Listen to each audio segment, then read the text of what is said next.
Yan, naglalaro sila na may pumasok na ano ba, na bugs. Tapos yun, pinaglaruan nila na dalawa. Pero hindi nila yan pinapatay. Ano lang, naglalaro lang sila. Nakakatuwa. Ang cute nila maglaro ng dalawa. Yun sa butterfly. Bugs ba yan? Bugs or butterfly? Si Bandit ang unang nakakuha niyan. Tapos nakikipag-agaw din si Puspus. Yun. Yan. Ang cute. Yan si Puspus. So cute.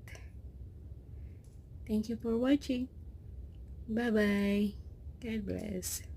Thank you po.